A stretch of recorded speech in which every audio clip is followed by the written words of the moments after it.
یزید کی لشکر جو امام حسین کے مقابلے میں آیا، امام حسین کے لشکر کی تعداد 72 تھی، تو یزید نے 22,000.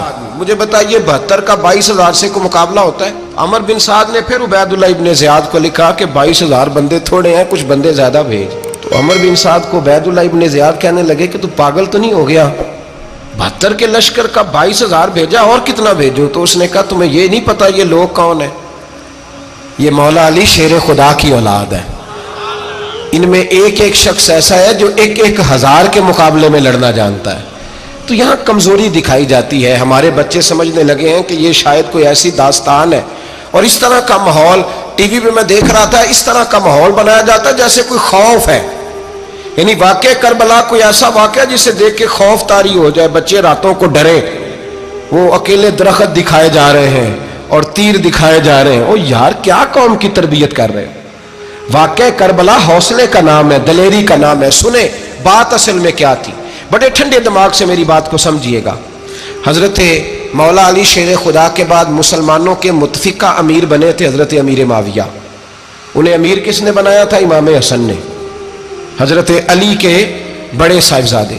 حضرت امام حسن نے ان سے صلح کی، انہیں خلافت دی. اور صحیح بخاری میں نبی پاک نے فرمایا تھا میرا بیٹا حسن سردار ہے، جب مسلمانوں کی جماعتوں میں لہو بہہ جائے گا تو حسن ان کی صلح کرا دے گا. وہ صلح امام حسن نے کرائی. جناب امیر معاویہ امیر بن گئے. حضرت امیر معاویہ رضی اللہ تعالیٰ عنہ بڑا پیار کرتے تھے نبی پاک سے، بڑا احترام کرتے تھے حضور کے خاندان کا. ان کی جو اجتہادی خطائیں ہیں وہ اپنی جگہ پہ موجود ہیں. چونکہ امام حسن نے ان سے صلح کر لی، لہذا ہم بھی ان کے بارے میں کوئی جملہ کہنے کے مجاز، ہماری مجبوری امام حسن ہے. اس لیے کہ جسے امام حسن صحیح کہے پھر امام حسن کے ماننے والے کو اسے غلط نہیں کہنا چاہیے. حضرت امیر معاویہ رضی اللہ تعالیٰ عنہ کا جب وصال ہوا تو حضرت امام حسن پہلے ہی ان سے وصال کر گئے، آپ کو زہر دے دیا گیا، آپ شہید ہو گئے. امام حسین موجود تھے. تو یزید کے بارے میں لوگوں نے کہا جناب امیر معاویہ سے کہ یہ ٹھیک ہے، مناسب ہے اور بہادر ہے، دلیر ہے، وہ جو ہوتے ہیں نا خوش آمدید ٹولہ. تو حضرت امیر معاویہ کے گرد بھی کچھ ایسے لوگ تھے، انہوں نے آپ سے کہا کہ یزید کو نامزد کر دیں. تو آپ نے یزید کو بلایا، حوالہ مجھ سے دیکھ لیجئے گا. بلا کے فرمایا کہ 3 بندوں کے سامنے اپنی خلافت پیش کرنا، اگر وہ تجھے مان جائیں تو امیر بن جانا، نہ مانے تو چپ کر کے گھر بیٹھ جانا. وہ 3 بندے کون ہیں؟ جناب عبداللہ ابن عباس، حضرت عبداللہ بن زبیر اور امام حسین رضی اللہ تعالیٰ عنہ. یہ وصیت فرمائی جناب امیر معاویہ. ہوا یہ کہ یزید جب امیر بنا نا، 2-3 چیزیں ہوتی ہیں جب کسی بندے کو قابو کرنا ہوتا ہے، 2-3-4-5 چیزیں ایسی ہوتی ہیں جس سے بندہ قابو آتا ہے. تو اس نے بھی فوری طور پہ، یزید نے دیکھا میرے لیے مسئلہ کیا بن سکتا ہے. ولید بن عتبہ اس وقت مدینے کا گورنر تھا. یزید نے اس کو خط لکھا کہ امیر عرب کا رواج آج بھی ہے کہ جب تک نئے خلیفہ کی بیعت نہیں ہو جاتی پرانے کے انتقال کی خبر ہی نہیں دیتے، اس کو رکھے رکھتے ہیں. یہ ان کا طریقہ ہے. وہ کہتے ہیں کہ ولی عہد اچھی طرح قبضہ کر لے پھر بتائیں گے. حضرت امیر معاویہ کا وصال ہو گیا، بتایا نہیں. یزید نے اب کیا کیا، چونکہ بڑا چلاک آدمی تھا، بڑا شاطر تھا، بڑا تیز تھا، اس نے ولید کو خط لکھا. کہنے لگا کہ فوری طور پہ عبداللہ ابن عباس کو بلاؤ اور اسے کہو میری بیعت کریں. یہ جو بیعت ہوتی تھی نا، یہ بھی سن لے کیا ہوتی تھی. یہ بیعت حلف ہوتا تھا کہ میں اللہ رسول کے نام پہ حلف دیتا ہوں کہ میں یزید کی اطاعت کروں گا، میں اس کے خلاف کوئی بغاوت نہیں کروں گا. کوئی یہ بیعت لوگ سمجھتے ہیں کہ بس ہاتھ پکڑنے کا نام بیعت تھا. اس بیعت کا متبادل جمہوری ملکوں کے اندر ووٹ آیا ہے. تو کہا بیعت کرے. حضرت عبداللہ ابن عباس کو بھی بلاؤ، عبداللہ بن زبیر کو بھی بلاؤ، امام حسین کو بھی بلاؤ. امام حسین آدھی رات کے وقت بیٹھے تھے مسجد نبوی میں، چونکہ 5 نمازوں کی آپ امامت کرتے. امام حسین نماز پڑھا کے عشاء کی بیٹھے تھے. جناب عبداللہ بن زبیر، عبداللہ بن زبیر کون تھے؟ یہ نبی پاک صلی اللہ علیہ وسلم کی پھوپھی پوتے تھے اور جناب صدیق اکبر کے نواسے تھے، حضرت عبداللہ بن زبیر. اور جناب زبیر بن عوام عشرہ مبشرہ صحابی ہیں، ان کے بیٹے تھے. بہت زیرک آدمی تھے. یہ بھی امام حسین کے پاس بیٹھے تھے. عبداللہ ابن عباس بھی تھے جو حضور کے چچا کے بیٹے ہیں، اس امت کے پہلے مفسر ہیں قرآن پاک. یہ لوگ بیٹھے تھے. تو ولید نے ایک بندہ بھیجا، اس نے آ کے کہا جناب آپ کو گورنر صاحب نے بلایا ہے. تو عبداللہ بن زبیر کہنے لگے حسین اس وقت بلانے کی بات سمجھ میں نہیں آئی. تو امام حسین بڑے بصیرت والے تھے، اللہ نے بصیرت دی تھی. کہنے لگے عبداللہ آپ کو سمجھ نہیں آئی، مجھے سمجھ آ گئی ہے، امیر معاویہ وصال کر گئے اور یہ ہمیں جو بلایا گیا ہے نا، یہ یزید کی بیعت کے لیے بلایا گیا ہے. تو کہا پھر آپ آدھی رات کو نہ جائیں، آپ کے لیے خطرہ ہوگا۔ تو امام حسین فرمانے لگے خطرہ حسین کو نہیں ہوتا۔ نہیں، کہا پھر بھی آپ مہربانی کریں ذرا احتیاط سے جائیں۔ تو جناب عبداللہ ابن زبیر نے، عبداللہ ابن عباس نے 14 بندے نیزے دے کے، تلواریں دے کے امام حسین کے ساتھ بھیجے اور کہا کہ امام حسین اگر اس نے کوئی غلط ملت بات کی نا، زبردستی بیعت کرنے کا کہا، تو آپ بس کوئی ایک بات اونچی آواز میں کر دینا، یہ سپاہی پیچھے آ جائیں گے۔ امام حسین ان 14 بندوں کو لے کے گورنر ہاؤس پہنچ گئے۔ جب آپ وہاں پہنچے، اس نے بتایا، اس نے کہا جی حضرت امیر معاویہ انتقال کر گئے اور آپ نے یزید کی بیعت کرنی ہے۔ تو امام حسین فرمانے لگے میں چھپ کے بیعت نہیں کروں گا، مجمع لگاؤ، جمعے والے دن اعلان کرو، جو طریقہ ہے حضرت ابوبکر صدیق کا، جو طریقہ ہے حضرت عمر فاروق کا، جو انداز حضرت عثمان غنی کا ہے، جو مولا علی کا ہے، سر عام اعلان کرو، اگر ساری دنیا یزید کی بیعت کرے گی تو میں بھی تیار ہوں۔ تم مجھ سے بیعت لے کے پھر لوگوں کو بتانا چاہتے ہو کہ حسین بیعت ہو کر رہے ہیں تو تم کیوں نہیں کر رہے؟ میں عام آدمی نہیں ہوں، لہذا چھپ کے بیعت نہیں کرتا۔ جب یہ بات کی نا تو ولید بڑا نرم دل تھا اور امام حسین کی شان کو جانتا تھا، وہ جانتا تھا یہ نبی پاک کا خاندان ہے۔ اس نے کہا جی مجھے تو حکم تھا، باقی آپ حضور کے نواز ہیں، میں کل کچھ۔ وہاں ایک بڑا بدبخت شخص بیٹھا تھا، عبد الملک بن مروان، وہ ولید سے کہنے لگا کہ اگر حسین آج تمہارے ہاتھ سے نکل گئے تو تمہارے لیے بہت بڑا مسئلہ کھڑا ہو جائے، انہیں جانے نہ دینا، یا بیعت کراؤ یا ان سے کہو جنگ کے لیے تیار ہو۔ تو امام حسین رضی اللہ تعالیٰ عنہ کے کانوں میں آواز گئی تو فرمانے لگے ابن مرجانہ، اگر تیرے اندر جرت ہے تو آ سامنے حسین کے، اس کے کانوں میں باتیں نہ کر، کانا پھوسی نہ کر، باہر آ میدان میں، شرارت نہ کر، باہر آ، میں تمہیں ابھی بتاتا ہوں کہ حسین سے مقابلہ کرنے کا انجام کیا ہے۔ یہ کہہ کہ امام حسین باہر نکلے، اپنے بھائی محمد بن انفیہ کو بلایا، عبداللہ بن زبیر، عبداللہ ابن عباس، ڈھیر سارے لوگ کٹھے ہو گئے۔ فرمایا یہ معاملہ ہے، اب کیا کرنا ہے؟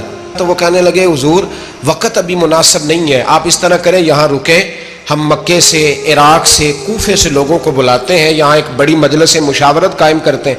امام حسین فرمانے لگے اگر تم مشاورت قائم کرو گے تو ولید اور عبد الملک بن مروان وہ تو جنگ کرنے کو تیار ہیں، اور نبی پاک نے فرمایا ایک مینڈا ہوگا جس کی وجہ سے مدینے کی گلیوں میں لہو بہے گا۔ فرمانے لگے میں وہ بکرا، وہ مینڈا نہیں بننا چاہتا۔ کہا پھر آپ کیا کریں گے؟ تو امام حسین رو پڑے، فرمانے لگے میں مدینہ چھوڑ جاؤں گا لیکن مدینے کی حرمت پامال نہیں ہونے دوں گا۔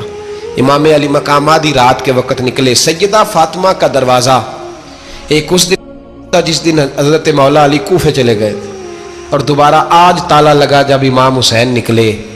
آپ جنت البقیع کے پیچھے کھڑے ہو کے حضور کا روضہ دیکھنے لگے، اس وقت گنبد تو نہیں ہوتا تھا، روضہ دیکھنے لگے۔ نانا تیرے کرم کے خزینے کی خیر ہو، میں جا رہا ہوں تیرے مدینے کی خیر ہو۔ سارا خاندان لے گئے، مکے تشریف لے گئے، حج کے ایام قریب آنے والے تھے۔ امام حسین نے وہاں لوگوں سے باتیں کی۔ جب امام حسین وہاں پہنچے تو کوفے سے خط آنے لگے۔ کوفہ حضرت علی کا دارالخلافہ تھا، وہاں آپ کے محبین، پیار کرنے والے ڈھیروں تھے، انہیں خط لکھے کہ حضور آپ چپ کر کے بیٹھے ہوئے ہیں اور ہمارے اوپر یزید مسلط ہو گیا ہے، آپ اگر میدان میں نہیں نکلیں گے، آپ نہیں آئیں گے تو ہم اللہ کی بارگاہ میں شکوہ کریں گے کہ کوئی ہماری کمان کرنے کو تیار ہی نہیں ہوا۔ اور وہ خط 1 2 3 نہیں آئے، وہ خط اتنے تھے کہ 3 بوریوں میں بھرے تھے امام حسین، 3 بوریوں میں۔ اب مجبوری ہو جاتی ہے، حق کے لیے کئی دفعہ بات کرنا مجبوری ہوتی ہے، اگر نہیں کرے گا تو پھر اس کو بھی قبر میں جواب دینا پڑے گا۔ امام علی مقام رضی اللہ تعالیٰ عنہ نے مکے میں اب لوگوں کو جمع کیا مشورے کے لیے۔ ہر بندے نے کہا حضور وہ بلا تو رہے ہیں پر اپنے وعدوں کے پکے۔ کہا حضور وہ پکے نہیں، آپ نہ جائیں۔ ہر بندے نے کہا حالات ٹھیک نہیں، حالات گراؤنڈ ریالٹی صحیح نہیں، یہی مشورہ آج بھی ہر بندہ دیتا ہے، ابھی حالات نہیں۔ اتنے خراب حالات کبھی نہیں ہوئے تھے جتنے امام حسین کے دور میں تھے، لیکن فرمایا میں دین کے خلاف غلط حکمران کو مسلط ہونے کی اجازت، بول کے بتائیے، بول کے، غلط حکمران کو مسلط ہونے کی اجازت، مزاحمت کروں گا، مخالفت کروں گا۔ امام کہنے لگے کوئی بات نہیں، وہ میرے ساتھ چلے نہ چلے لیکن میں کوفے جاؤں گا، وہ لوگ میرے ساتھ کھڑا ہونے کو تیار ہے تو وہ جھوٹ ہے یا سچ ہے پر میں چلوں گا۔ جب امام علی مقام نے اصرار فرمایا تو جو آپ کے قریبی صحابہ کرام کی اولادیں تھی ساری، یہ بھی اب بیماری ہے، کچھ لوگ کہتے ہیں جی صحابہ نہیں ساتھ چلے، تو میں کہتا ہوں اہل بیت نبوت کے تو کل افراد 21 تھے، تو 72 میں باقی اولادیں کس کی تھی؟ وہ ساری صحابہ کی اولادیں تھی، وہ سارے، پتہ نہیں کیوں اس طرح کا فلسفہ بیان کیا جاتا ہے جس میں حالات خراب ہو۔ حضرت سیدنا امام علی مقام کو جب بہت زیادہ کہا گیا نا تو امام حسین رضی اللہ تعالیٰ انہوں نے فرمایا چلو میں ایک کام کرتا ہوں، مسلم بن عقیل کو بھیجتا ہوں، حضرت علی کے بھتیجے ہیں، امام حسین رضی اللہ تعالیٰ عنہ کے چچا کے بیٹے ہیں، حضرت عقیل کے صاحبزادے مسلم بن عقیل بڑے سمجھدار آدمی تھے، معاملہ فہم تھے، بڑے جری تھے، اتنا زبردست مشورہ کم لوگ دیتے ہیں جتنا حضرت مسلم بن عقیل دیتے تھے۔ ان کو بھیجا گیا کوفے۔ اب اس میں بڑی تفصیل ہے، وہ اپنے 2 بچے بھی لے گئے۔ جب وہ کوفے پہنچے نا تو کوفے پر جناب نعمان بن بشیر کی حکومت تھی، آپ گورنر تھے اور اہل بیت سے بڑی عقیدت رکھنے والے، نرم رویہ۔ عبید اللہ ابن زیاد کوفے کا گورنر نہیں تھا، یہ کسی اور علاقے کا تھا۔ جب آپ وہاں پہنچے تو نعمان بن بشیر نے دیکھا کہ حضرت مسلم بن عقیل آئے ہیں تو لوگ دوڑے ان کی بیعت کرنے، بھاگے، اتنے لوگ جمع ہوئے کہ ایک دن میں 17,000 آدمی نے بیعت کر لی۔ کتنے بندے جی؟ 17,000 آدمی ایک دن آیا۔ اب وہ جو امام مسلم بن عقیل کے وہاں نعرے لگانے والے تھے کہنے لگے حضور یہ پہلے دن کی کارکردگی ہے، 2-4 دن میں دیکھیے کیا ہوتا ہے۔ 2-4 دن میں کیا ہوا؟ 40,000 آدمی نے بیعت کر لی۔ اب وہ 40,000 بندہ تیار ہو گیا۔ ادھر سے جو یزید کے وفادار تھے انہوں نے خط لکھا یزید کو کہ تو نے بڑا نرم آدمی گورنر بنایا ہے اور 40,000 بندہ چلا گیا حسین کی طرف، اگر ایک دن مسلم بن عقیل اور رہے تو جو تمہارا گورنر بیٹھے ہیں نا جناب نعمان بن بشیر، ان کو گورنر ہاؤس سے نکال کے مسلم بن عقیل قبضہ کر لیں گے، تو چپ کر کے بیٹھا ہے۔ یزید بڑا تیز تھا، اس نے ایک آدمی گھوڑے پہ دوڑایا۔ عبید اللہ ابن زیاد ایک اور علاقے کا گورنر تھا پر بڑا ظالم سا بدماش تھا، بڑا سخت گیر آدمی تھا۔ اس کو کہا کہ تو پہلے ایک صوبے کا گورنر ہے، جا تجھے دوسرا صوبہ بھی دیا۔ اس طرح کار فوری طور پہ کوفے پہنچ اور جا کے مسلم بن عقیل کو گرفتار کر، جو آدمی ان کا ساتھ پھر بھی دے اسے قتل کر دے۔ اس نے کیا کیا؟ وہ آدھی رات کو آیا، منہ چھپایا، جبہ پہنا، لوگ سمجھے امام حسین آ گئے۔ بہت سارے لوگوں نے اس کے نعرے بھی لگائے۔ وہ چپکے سے داخل ہوا اندر، اور چپکے سے داخل ہو کے اس نے سب سے پہلا کام یہ کیا کہ نعمان بن بشیر رضی اللہ عنہ کو معزول کیا، کوفے کے گورنر ہاؤس پہ قبضہ کیا۔ پھر اس نے اسی وقت سوئے ہوئے سرکردہ لوگ، جس طرح ایک گاؤں کا چودھری دوسرے کا محلے میں قبیلوں کے جو لوگ تھے چودھریوں کو بلایا، کچھ کو سزائیں دیں، کچھ کو سخت کہا، کچھ کو ان کے عیب گنوائے کہ وہ تمہارا فلانا مسئلہ پھر خراب کر دوں گا، بلیک میل کیا۔ صبح ہونے تک حالات اگر تم نے میرے قابو میں نہ کیے تو یاد رکھنا بڑا مشکل ہوتا ہے حق پہ کھڑا ہونا، بڑی چیزیں لوگوں کو یاد آتی ہیں، اللہ جانتا ہے۔ پہلے کچھ ہوتا ہے، بعد میں معاملہ کچھ ہوتا ہے۔ حضرت مسلم بن عقیل کے ساتھ جس دن عبید اللہ ابن زیاد آیا 40,000 کا لشکر تھا۔ اگلے دن صبح ہوئی، اگلے دن تو یہ حال ہو گیا کہ آپ جب کوفے کی جامع مسجد میں زور کی نماز کے لیے گئے تو 5-7 ہزار آدمی نماز پڑھنے آیا، اور جب مغرب کا وقت آیا تو لوگوں نے چند ہزار لوگ رہ گئے، نماز کی نیت باندھی۔ توجہ کرنا میری بات پہ، ایک مسئلہ بھی سمجھ میں آئے گا۔ لوگوں نے نماز کی نیت باندھی تو حضرت مسلم بن عقیل امامت کر رہے ہیں، ہاتھ باندھے ہوئے ہیں، تو بہت سارے لوگوں نے پیچھے ہاتھ چھوڑ دیے۔ ایک بندے نے دوسرے سے پوچھا وہ ہاتھ کیوں نہیں باندھتے؟ کہنے لگے اگر عبید اللہ ابن زیاد کے کسی بندے نے دیکھ لیا نا تو ہم اسے کہیں گے ہم تو نماز پڑھ ہی نہیں رہے تھے، ویسے ہی کھڑے تھے، ہاتھ ہی نہیں باندھے سرے سے۔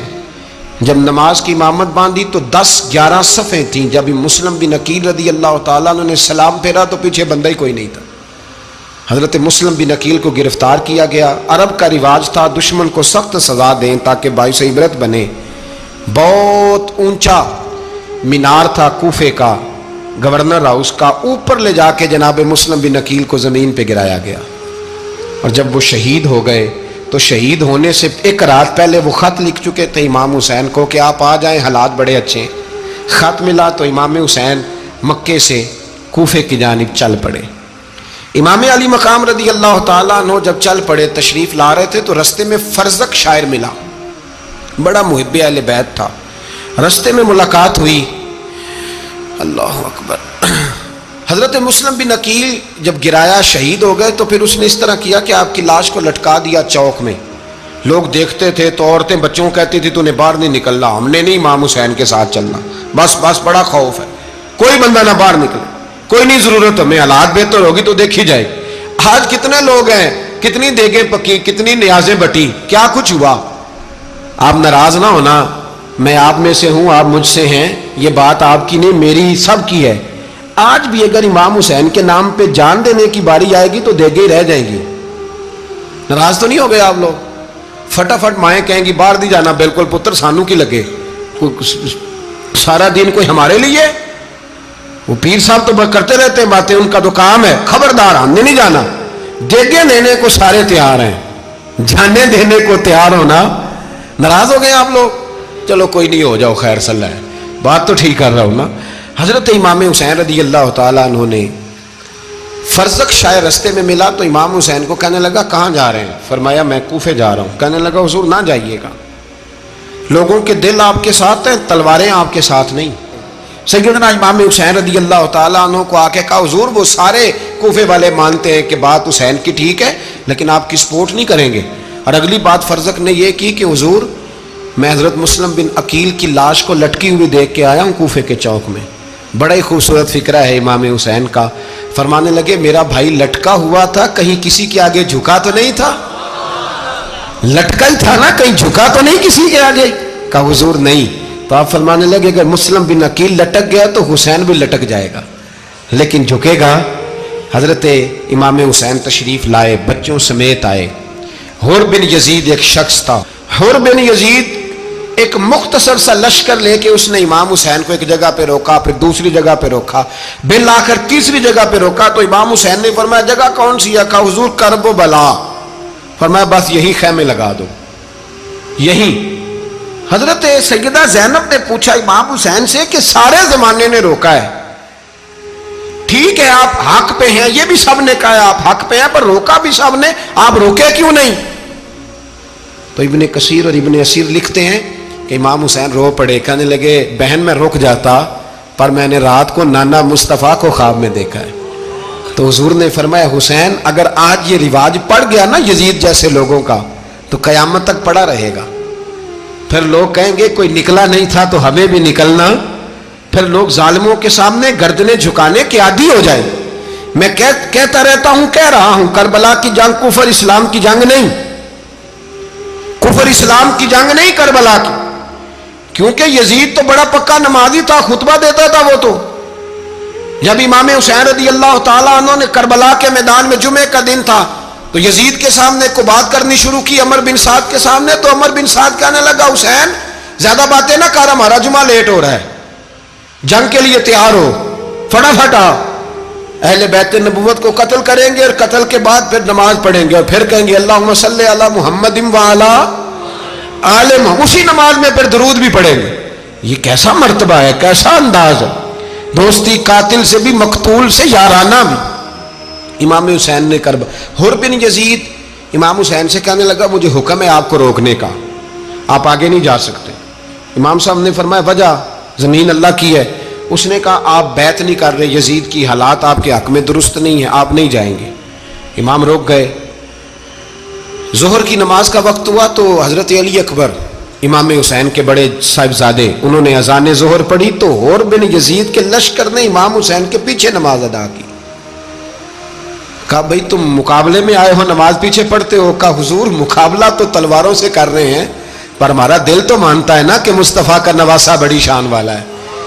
حر بن یزید نے 3 نمازیں لشکر سمیت امام حسین کے پیچھے پڑھی ہیں, 3 نمازیں, ظہر اثر اور مغرب. پھر امام حسین کے سامنے شرائط پیش کی کہ آپ کو یہاں گھیر لیا گیا ہے, یہاں آپ بیعت کریں گے, یہاں جنگ کریں گے, 2 ہی باتیں. امام حسین نے فرمایا نہیں بھائی بیعت تو میں نہیں کرتا, اس کے علاوہ تم جو کہتے ہو میں کرنے کو تیار ہوں. اس نے خط لکھا, عبید اللہ ابن زیاد کو ایک بندہ دوڑایا پیچھے, کوفے چند میل پہ کوفہ تھا. کہا وہ نہیں مان رہے, کیا کرنا ہے؟ تو حسین ابن علی ہے, میں زیادہ دیر انہیں روک بھی نہیں سکتا. انہوں نے پیغام دیا حر بن یزید کو کہ کرنا کچھ بھی نہیں, ان کا پانی بند کر دو, بلیک میل کرو, کھانا پانی نہیں ملے گا, چھوٹے چھوٹے بچے ہیں, خود ہی مان جائیں گے. حضرت